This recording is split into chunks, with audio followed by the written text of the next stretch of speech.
스튜핏하다 해도 즐거우면 최고라는 제목으로 말씀을 증거합니다. 스튜핏하다 해도 즐거우면 최고. 예수님께서 이 땅에 사시면서 특정한 개인을 위해서 우셨다는 기록이 단 한 번 기록되어 있습니다. 바로 나사로의 죽음 앞에서 예수님께서 비통해 하셨습니다.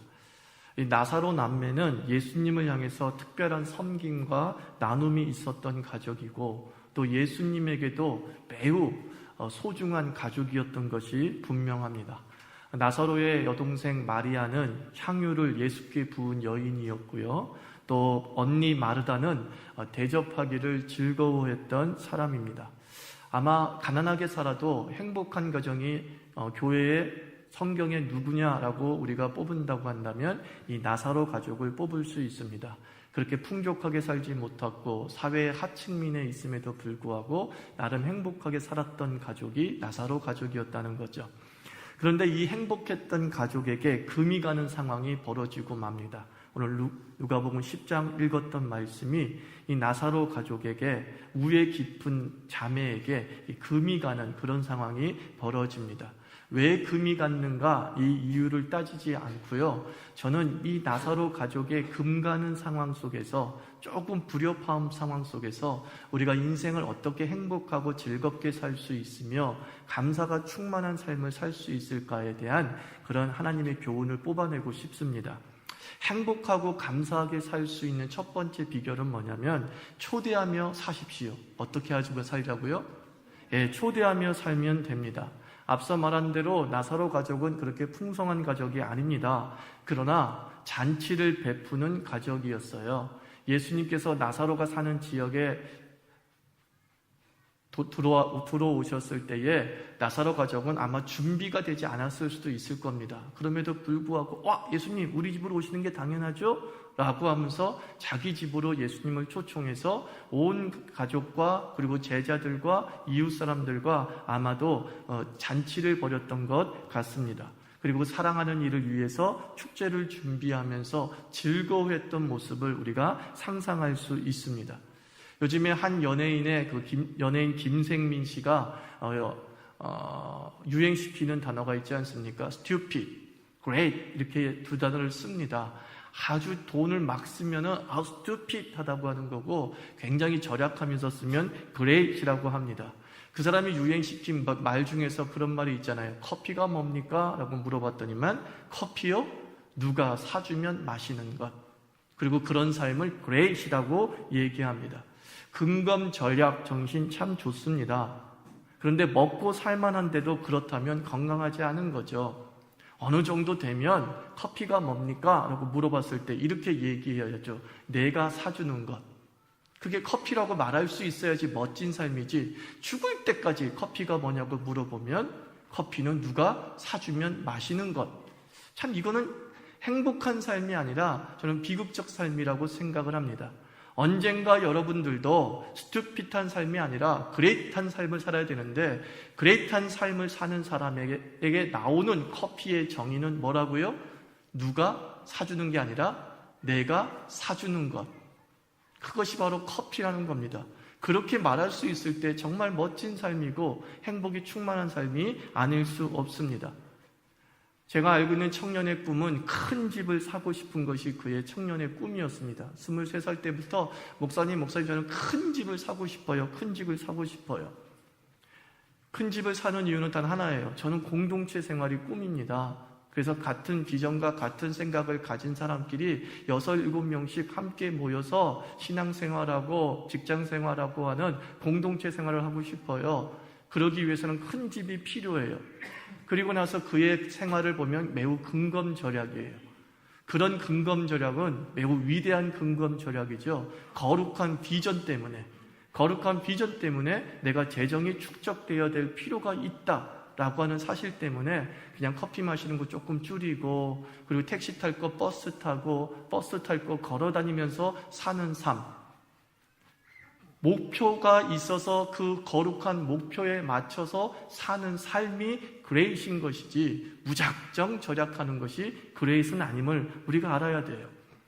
저는 친구들과 함께 모여서 연금 이야기를 한 적이 있습니다. 근데 다들 직장 생활하고 또 직장 생활하지 않더라도 국민연금 다 연금 틀어놨더라고요.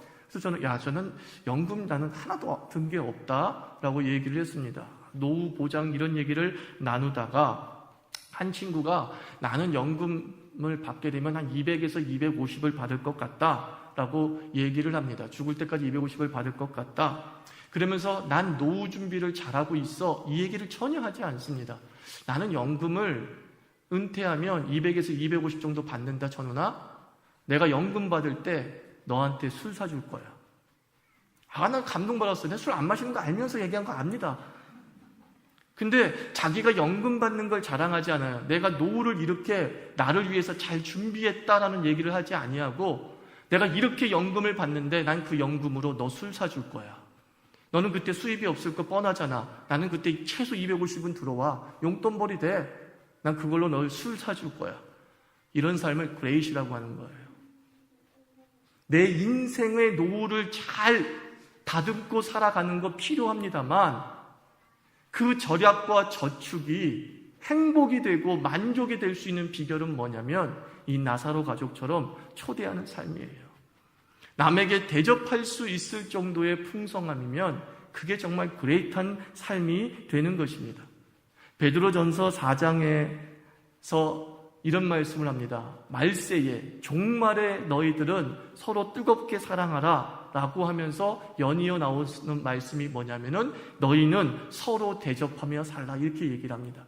그럼 종말이라는 것은 신학적 종말일 수 있지만은 우리 인생에게도 종말이라는 게 있잖아요. 우리 인생의 종말은 뭐죠? 나이 들어간다는 게 종말 아닙니까?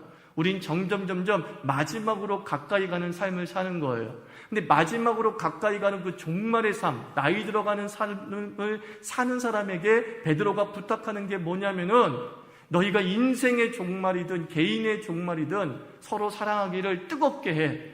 그리고 나이 들수록 뭐예요? 대접하기를 즐거워해. 이게 멋지게 나이 들어가는 모습이라는 것입니다. 개인에게 이 베드로전서 4장의 말씀을 우리 세상에서 유행하는 말로 따지자면 나이 들수록 입은 닫고 지갑은 열라 이거예요. 이게 행복하게 늙어가는 모습이라는 겁니다. 자기 주머니를 가득 채우는 목적이 뭐냐면은 지갑을 열기 위해서예요. 이게 멋지게 들어가는 거예요. 이게 멋지게 돈을 번 거라는 것이죠. 코코 샤넬이 참 돈을 많이 벌었잖아요. 지금도 뭐 그의 자손들은 돈을 많이 법니다만 코코 샤넬은 참 멋진 여자였어요. 그 여자의 일대기를 읽어보면 이 사람은 돈을 쓸 줄 아는 사람이에요. 근데 이 사람의 일대기를 읽어보면 유명한 말을 남기지 않습니까?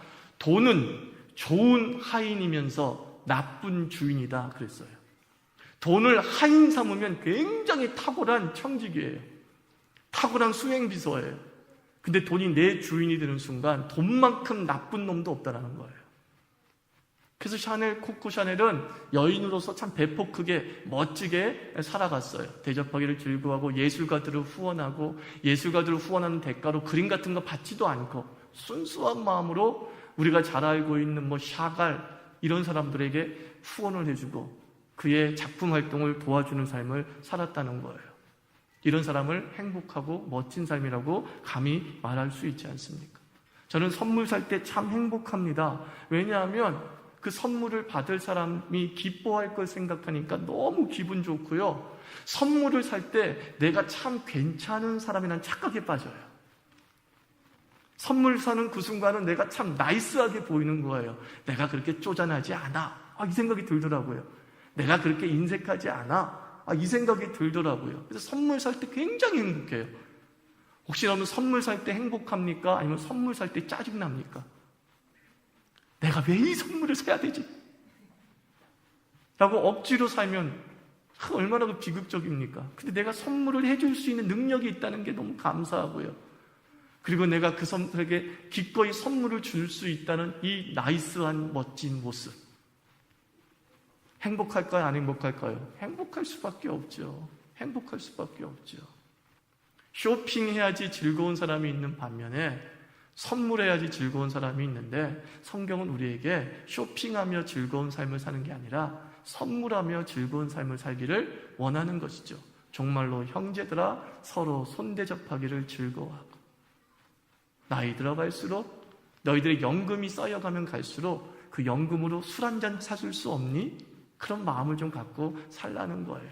예수 믿지 않는 내 친구도 야, 이 연금으로 너한테 쏠게 라고 얘기를 하는데, 예수 믿는 우리는 더더욱이나 우리의 풍성함이 다른 사람에게 유익이 되는 삶을 산다면 이것처럼 멋진 삶은 없다라고 저는 생각을 합니다.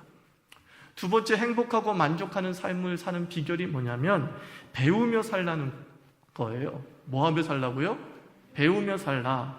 이웃은 비교 대상이 아니라 배울 대상 아닙니까? 마르다와 마리아가 이렇게 불협화음이 생긴 이유가 뭐냐면은 비교한 거예요. 마르다의 섬김과 마리아의 섬김을 마르다가 비교하기 시작했어요. 나는 수고하고 애쓰는데 쟤는 저렇게 편하게 있네? 저게 더 좋은 건데? 나도 저 자리에 있었으면 좋겠는데? 이런 생각을 가지면서 불협화음이 생겼다는 거예요. 섬김의 질과 섬김의 내용에 대해서 비교한 거죠.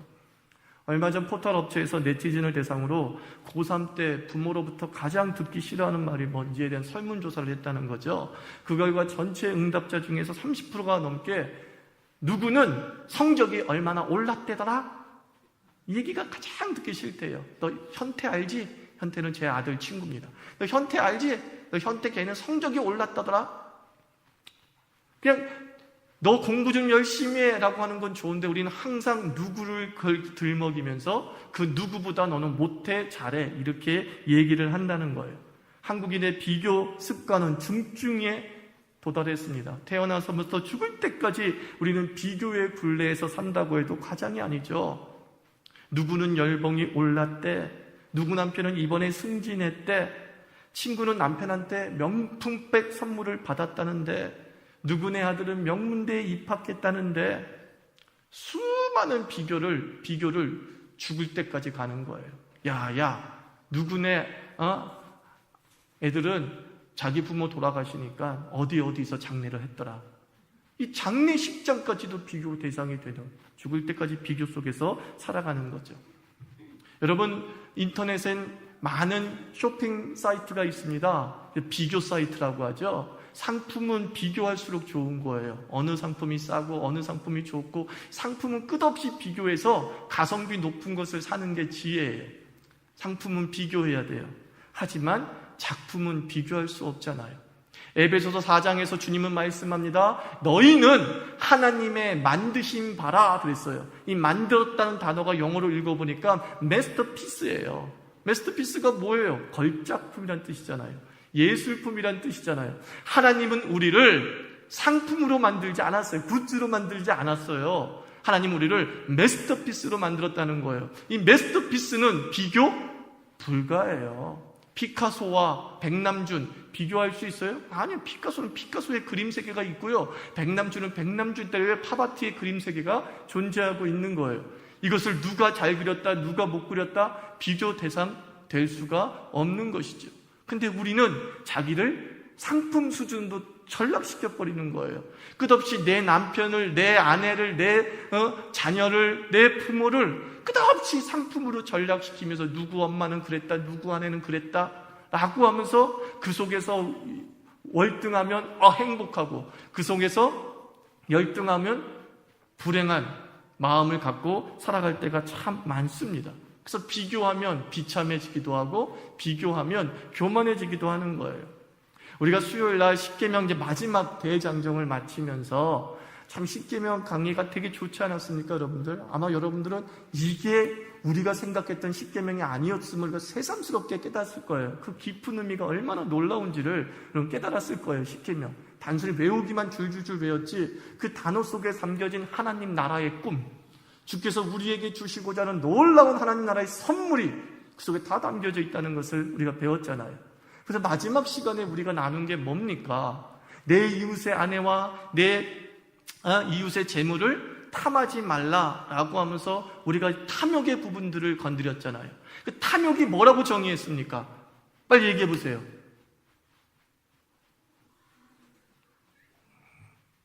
자기가 없는 것에 욕심을 갖는 것. 창세기로 돌아갑시다. 이스라엘 백성, 아담과 하와가 유혹에 빠지잖아요. 하나님께서 이 모든 것을 누구에게 주었다 그랬어요? 아담과 하와에게 주었다 그랬어요. 그러나 단 하나 주지 않은 게 있었어요. 에덴 동산 중앙에 있는 선악을 알게 하는 나무의 열매는 먹지 말라라고 했습니다. 근데 마귀가 쓱 다가와가지고 뭘 건드렸어요? 아담과 하와가 다 가지고 있는 걸 건드리지 않고 뭐예요? 없는 것 하나 건드렸어요. 너 이거 먹으라 그랬니? 아니, 먹지 말라 그랬어. 봐, 너가 지금 못 가진 게 하나 있네? 이거예요. 네가 지금 못 가진 게 하나 있네? 거기를 덥석 물어버린 거죠. 그게 타락의 시작이었어요. 인생이 무너지고 인생에 불협화음이 생기고 인생의 화평이 깨지는 이유가 뭐냐면 어느 순간부터 자꾸 내게 없는 게 보이기 시작하는 거예요. 내게 없는 게 보이기 시작하면 행복이 뚝 떨어져요. 내 아내에게 없는 게 보이는 거야. 내 아내에게 미모가 없어. 내 아내에겐 나긋나긋함이 없어. 내 아내에게는 날씬함이 없어. 어느 날 내 아내에게 없는 것만 젠장 보이는 거예요. 어느 날 내 남편에게서 근육이 안 보이기 시작하는 거예요. 다 없는 것만 보이는 거죠. 없는 것만. 없는 것만 보일 때 마음에 뭐가 생겨요? 탐욕이 생기는 거예요. 그 탐욕의 결과는 부패함이잖아요. 어느 순간 행복 뚝 떨어져요. 만족 뚝 떨어져요. 마귀는 이렇게 우리에게 접근하는 거예요. 우리의 행복을 뺏어가기 위해서 우리에게 없는 것에 초점 맞추는 거예요. 그럼 신앙은 뭡니까? 감사는 무엇입니까? 있는 것에 초점 맞추는 거예요. 아담과 하와 얼마나 행복하게 살 수 있었습니까? 딱 하나만 안 줬지 99가지는 어떻게 했어요? 다 줬잖아요. 그 다 가진 것들 누리고 살아도 부족할 판인데 없는 것 하나 때문에 씩씩거리다가 내가 하나님처럼 될 거야. 없는 것 하나 그거야. 내가 하나님처럼 될 거야. 라고 하다가 있는 것까지 어떻게 했어요? 다 빼앗겼죠. 슬피 울 때가 있다라고 예수님께서 말씀하고 계십니다. 사랑하는 성도 여러분, 섬김이든 재물이든 직장이든 라이프 스타일이든 비교하지 마세요. 그저 내게 주어진 삶이 어때요? 행복하고 난 다 가졌어 라고 하는 기쁨으로 살아가야 되는 것입니다. 우리 한 사람 한 사람의 삶 속에서 우리가 각자 무치를 기억하며 살았으면 좋겠어요. 따라하세요. 각자 무치. 그렇죠? 뿌리 있는 짐승은 날카로운 이가 없다 이거예요. 그렇죠? 뿔이 있어요. 위대한 무기를 하나 가지고 있다는 거죠. 그런데 날카로운 이가 없어요. 모든 재주나 모든 복은 다 가질 수 없다라는 거예요. 반대로 아무리 못난 사람이라도 뿔 하나는 있을 것이고 아무리 못난 사람이라도 날카로운 일은 하나 있을 거라는 거예요. 마르다가 그 평정심이 깨진 이유는 자기에게 주어진 뿔 그것에 만족하지 못했어요.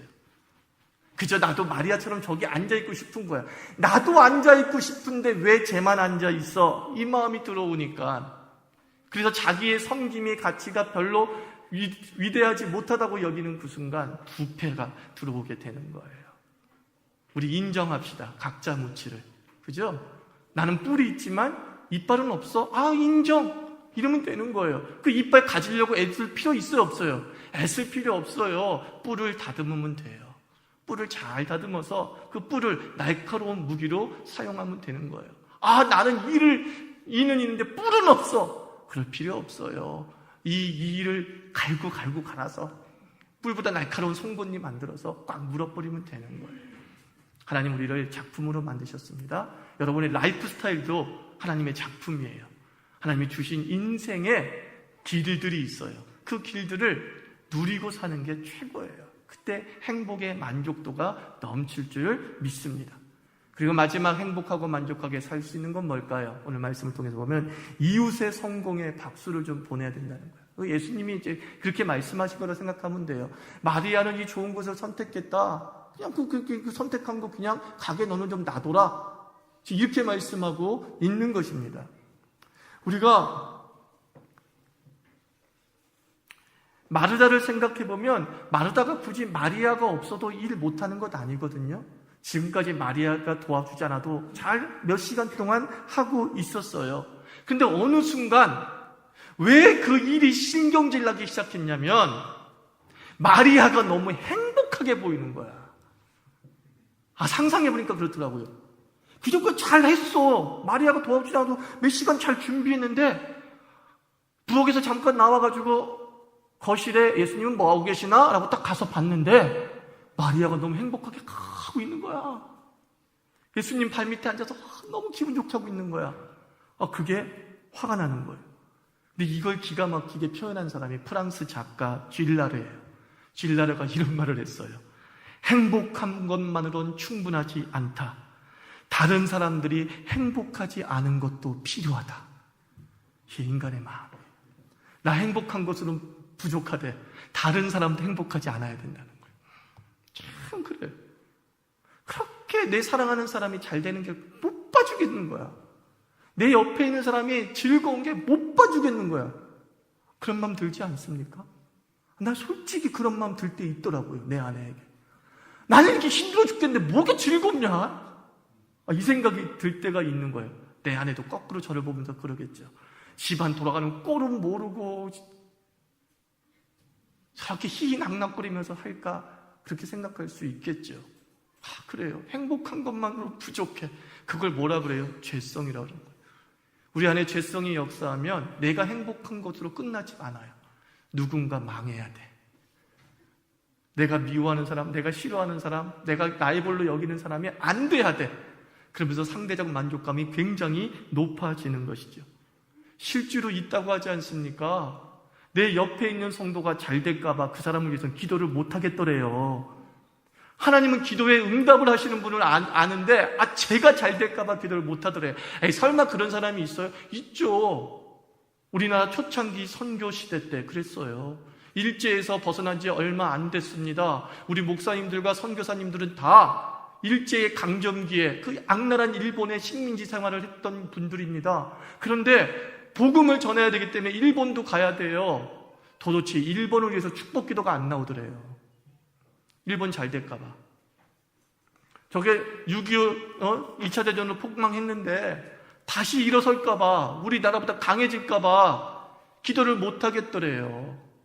그런 마음이 있잖아요. 우리 정말 그런 마음이 있어요. 그러니 어떻게 했어요? 맨날 불안한 거야. 저 사람 보면서 불안한 거야. 나의 인생에 초점을 맞추는 게 아니라 잘 되는지 안 되는지의 초점은 저 사람인 거야. 그러니까 얼마나 참 비극적이에요. 얼마나 비극적이에요.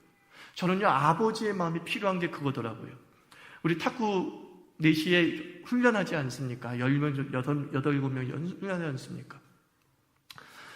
실력이 일취월장이에요. 하여튼 사람은 배워야 되는 거예요. 배워야 되는 거예요. 일취월장이에요. 근데 어떤 사람은 그거 보면서 불안하게 느낄 수도 있어요. 내 수준에 너무 올라오는 거 아니야? 라고 불안할 수도 있어요. 근데 솔직히 저는 그냥 하나도 안 불안해요. 난 되게 기분 좋아요. 저 정도까지 올라가서 이러다가 내가 지겠다 하는데 지겠다는 마음을 갖고 있는 너무 기분이 좋아요. 왜 그럴까? 내가 내 자녀, 우리 교인을 라이벌로 보지 않고 자녀로 보는 거죠.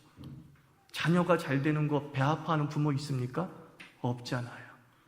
우리가 그 심정으로 살아가면 박수를 보낼 수가 있는 거예요.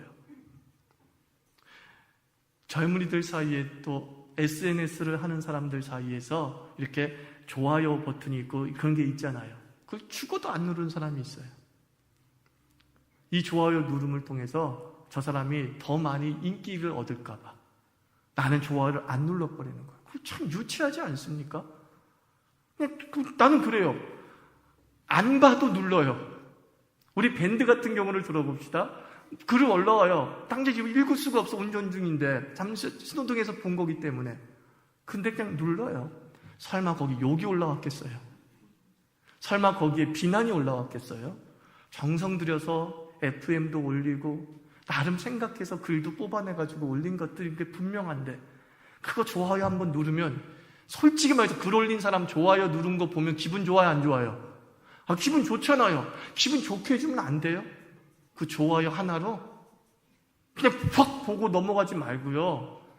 남 기분 좋게 해주면 얼마나 좋아요. 이거 하나 누를 때 우리 집사님이 엄청 좋아하겠지. 이거 좋아요 누르는 것 때문에 우리 집사님 밴드 생활 더 열심히 하겠지. 신앙생활이 아니야. 밴드 생활 열심히 하겠지. 그런 마음 얼마나 좋습니까? 그게 바로 이웃의 성공에 박수를 보내는 작은 배려예요. 그리고 나도 뿌듯해요. 앞서 말한 선물 살 때 내가 나이스한 사람처럼 보이는 것처럼 말이죠.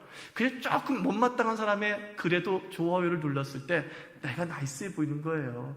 나는 사람 미워하지 않고 질투하지 않는 스타일이야 라고 하면서 자기가 멋지게 보이지 않습니까? 그 자기가 질투하고 속 좁은 걸 그렇게 안 누르는 걸로 표현하고 싶어요? 안 그래요? 그래서 나이스하게 살자고요. 누구요? 이웃의 성공에 박수를 보내면서 살자고요. 그러면 기뻐지는 거예요. 그러면 내일에 더 집중하면서 살아가는 거죠. 누가 잘 되고 누가 망할까를 바라보면서 상대적 기쁨을 누리는 것이 아니라 온전히 나의 삶에 충만케 하시는 하나님의 은총의 여유와 배포를 가지고서 기꺼이 이웃에게 박수 쳐줄 줄 아는 우리 멋진 그리스도인 되기를 바랍니다. 우리 좌우사람이 인사합시다. 나이스하게 삽시다. 그래요. 나이스하게 삽시다. 그러면 행복해집니다. 같이 기도합시다. 하나님 아버지, 이웃의 성공에 박수도 보내고, 하나님 아버지 좀 이웃을 작품으로 여기면서 배우면서 살고 비교하지 않고 살고, 또 아버지 기꺼이 초대하면서 살 수 있는 그레이트한 삶을, 나이스한 삶을 사는 그리스도인, 그래서 기쁨이 날마다 충만해지는 그런 삶을 살 수 있도록 도와주시옵소서. 이렇게 기도하겠습니다.